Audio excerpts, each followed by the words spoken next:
मेरे सभी सम्मानित मदरसा आधुनिकीकरण शिक्षक साथियों को मेरा नमस्कार। मैं पंकज मिश्रा, मदरसा आधुनिक शिक्षक। दोस्तों, जैसा कि आप जानते हैं कि मदरसा आधुनिकीकरण शिक्षकों की समस्या इस समय काफ़ी गंभीर विषय बना हुआ है। उसके समाधान के लिए प्रयास किए जा रहे हैं। जब प्रयास सफल होता दिखाई देना शुरू हुआ है मेरे दोस्त, और हम लोगों को पूर्ण विश्वास है कि हम लोगों का ये प्रयास सार्थक रिजल्ट लेकर के आएगा। आप लोगों का मेहनत व्यर्थ नहीं जाएगा, आप लोगों की दुआएं व्यर्थ नहीं जाएंगी। इतना जरूर है कि थोड़ा समय लग रहा है मेरे दोस्त, और समय की वजह से लोग धीरे धीरे अपना विश्वास खोते जा रहे हैं। लाजमी है कि किसी भी काम को अगर ज़्यादा दिन तक पेंडिंग कर दिया जाए तो उसके लिए आदमी अपना धैर्य खोने लगता है। लेकिन आप लोग धैर्य बनाए रखें, काम हम लोगों का जरूर होगा मेरे दोस्त। आज एक शिक्षक साथी देवरिया जिले के, उनसे हमारी कुछ बकाये को लेकर के चर्चा हुई, रिट के बारे में भी चर्चा हुई, कई पहलुओं पर हमारी उनकी चर्चा हुई, और इलाहाबाद हाईकोर्ट के वकील से भी हम लोग उसके बारे में थोड़ा जानकारी भी लिए हैं, और कुछ उस पर हम लोगों ने निर्णय लेने का विचार बनाया है। अगर आप लोग कहेंगे तो उस पर हम लोग आगे कदम बढ़ाएंगे। मेरे दोस्त, इस समय कुछ लोगों का हमको लगता है कि कुछ सेंस गड़बड़ हो गया।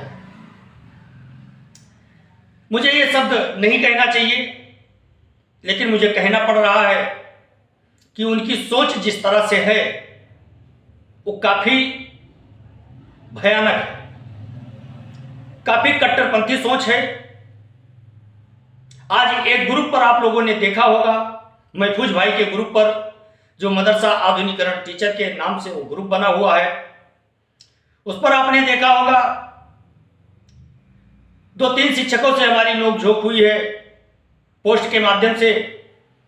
इससे यह साफ जाहिर हो रहा है कि उनके लिए तुम करोगे चाहे जितना, लेकिन अपनी हरकतों से उनको बाज नहीं आना है, क्योंकि वो किसी और के समर्थक हैं, किसी और मानसिकता के हैं, और ऐसे लोग समाज में हमेशा जहर घोलने का कार्य करते हैं, दुहाई देते हैं किसी दूसरे का। आपने देखा होगा कि एक शिक्षक ने मुझे गाली से संबोधित किया है, लफंडर कहा है उन्होंने। मैं चाहता तो उनको जवाब बहुत सही तरीके से देता, लेकिन मैंने उनको कटु शब्दों में जवाब नहीं दिया है। एक शिक्षक साथी ने मुझे कहा कि आप जैसे मानसिकता के लोगों ने इस स्कीम को इस पोजीशन पर पहुंचा दिया। मैं उनसे पूछना चाहता हूं कि 2023 से पहले स्कीम को क्यों बंद कर दिया गया? तब तो पंकज मिश्रा नहीं थे, तब पंकज मिश्रा वीडियो संदेश भी नहीं बना रहा था, कृष्ण कुमार कनौजिया जी नहीं थे, सुनील सिंह जी अगुवाई नहीं कर रहे थे, अनंत प्रताप सिंह अगुवाई नहीं कर रहे थे, अजीत प्रताप सिंह अगुवाई नहीं कर रहे थे, अजय श्रीवास्तव जी अगुवाई नहीं कर रहे थे, रामदयाल जी अगुवाई नहीं कर रहे थे। फिर क्यों बंद हो गई? मैं आपसे सवाल पूछता हूं। अगुवाई तो आप लोग कर रहे थे, फिर क्यों बंद हो गया? नहीं बंद होना चाहिए। अगुवाई कर रहे थे सिकंदर बाबा, जो अभी भी डटे हुए हैं सीना तान कर, हाजी समीउल्लाह साहब, एजाज अहमद साहब, अकबर अली अमटा साहब, जमशीदा मैम, ऐसे अनेकों लोग मदरसा आधुनिकीकरण शिक्षकों की अगुवाई कर रहे थे। फिर स्कीम क्यों बंद हो गए भाई? उनकी तो मानसिकता आपसे मिल रही थी, तब तो स्कीम नहीं बंद होना चाहिए, फिर स्कीम क्यों बंद हो गई? अपनी भाषा और अपने दिमाग को ठंडा रखो, क्योंकि आप जैसे लोग इस स्कीम को सरातल में ढकेल दिया है, उसके बावजूद अपनी कमी छिपाने के लिए पंकज मिश्रा के ऊपर दोष मढ़ रहे हो। तुमको सोचना चाहिए कि ये बात मैं बोल रहा हूं तो इसका प्रति उत्तर भी मिल सकता है, लेकिन आपके जैसा मैं निम्न कोटि की भाषा का प्रयोग नहीं करना चाहता, क्योंकि हमारे संस्कार ऐसे नहीं हैं। और मुझे मालूम हो गया कि आप कितने बड़े शिक्षक हैं, किस विचारधारा के हैं। आपकी पहचान आज उजागर हो गई। जब सच्चाई की बात आती है तो धार्मिक रंग देने में आप जैसे लोग पीछे नहीं हटते हैं, उसका राजनीतिकरण करते हैं जो इस समय हो रहा है। लेकिन उससे मेरा कोई मतलब नहीं है। मेरा मतलब है आधुनिकीकरण शिक्षकों से।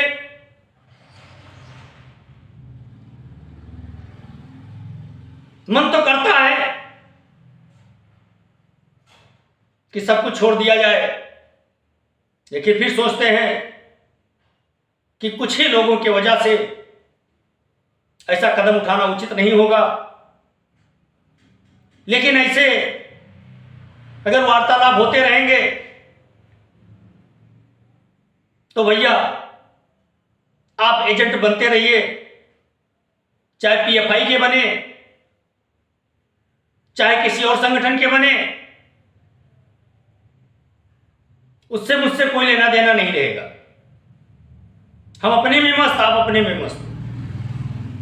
लेकिन कमी खलेगी, हमारी कमी उन लोगों को जरूर खलेगी जो लोग सच्चाई के रास्ते पर हैं, और उन लोगों को और अच्छा लगेगा जो कभी सच्चाई का साथ नहीं दिए। लेकिन अभी इतना जल्दी मैं छोड़ने वाला भी नहीं हूं। मैं भी लड़ता रहूंगा और प्रदर्शन से आपको जवाब देने का मैंने मन बनाया है। और ऊपर वाला अगर साथ दिया तो प्रदर्शन के बल पर आपका मुंह मैं बंद करूंगा। लेकिन मैं अपने उन शिक्षक साथियों से कहना चाहता हूं, मेरे दोस्त, ऐसे लोगों की विचारधारा से आप दूर रहें।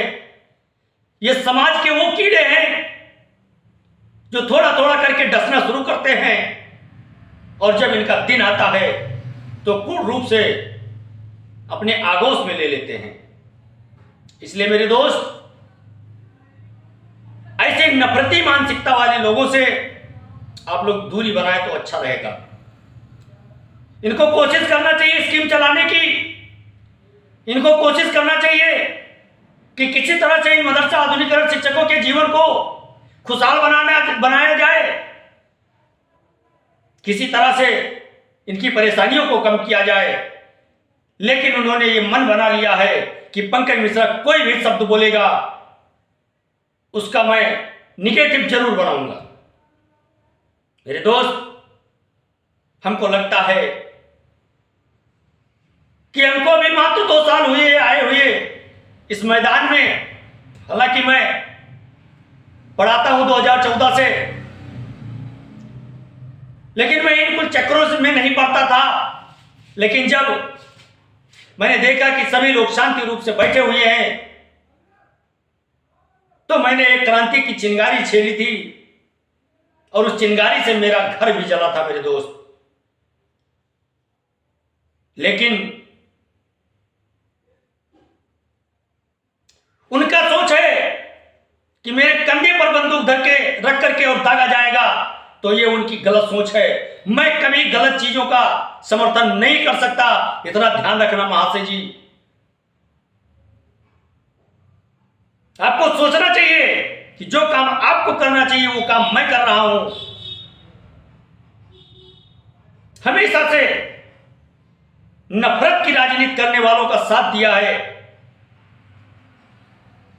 बस मुट्ठी भर लोग हैं इसे। 24,000 शिक्षकों में मात्र मुट्ठी भर हैं जो गलत कामों का समर्थन कर रहे हैं। उनकी वजह से पूरा समाज आज प्रश्न चिन्ह लगा हुआ है। मेरे दोस्त, ऐसे लोगों को बाइकाट करो, ऐसे लोगों को सबक सिखाओ। मेरे कहने का मतलब यह है कि आपका धर्म आपके लिए मुबारक है, मेरा धर्म मेरे लिए मुबारक है। आप किसी के धर्म पे टिप्पणी नहीं कर सकते हो और ना उसके खिलाफ कोई गलत शब्द का प्रयोग कर सकते हो, और ना मैंने आज तक किया है। लेकिन जब बात धर्म की आ जाएगी तो मेरे भाई, चाहे किसी को भी बुरा लगे, जब बात धर्म पे आएगी तो धर्म के लिए पंकज मिश्रा पहले न्यौछावर कर देगा अपने आप को, उसके बाद रोजी रोजगार अपनी जगह पे जाएगा। तो ऐसे बातों का प्रयोग ना करें कि मुझे भी आपकी तरह बनना पड़े। जो पंकज मिश्रा आप लोगों के सामने आ रहा है, उसी पंकज मिश्रा को आप लोग देखें तो अच्छा है। लेकिन मेरे दोस्त, आज जिस तरह से उन्होंने उस भाषा का प्रयोग किया है, उस भाषा से मुझे काफी तकलीफ हुई है। और इस तकलीफ का मैं प्रत्युत्तर मैंने नहीं दिया है, अपने सीने में दबा के रखा है। समय आने पर आपको हम बताएंगे। आप सामने आओगे तो बोल नहीं पाओगे, मैं जानता हूं। मोबाइल से कुछ भी बोल दो, कुछ भी लिख दो, उतनी जगह रखो कि जब कभी आमने सामने पड़े तो दुआ सलाम बना रहे। मेरे भाई, क्यों इस तरह की बात करते हो? तकलीफ होता है। हम तो लगे हुए हैं, जो कुछ मुझसे हो सकता है वो मैं करने का प्रयास करता हूं, लेकिन आप लोग उसमें रुकावट डाल रहे हो। सही बात आपको नहीं पचती है, तकलीफ होती है जब कोई सही बात कह देता है। अगर चोर को चोर कह दिया जाए तो उसको बड़ी पीड़ा होती है।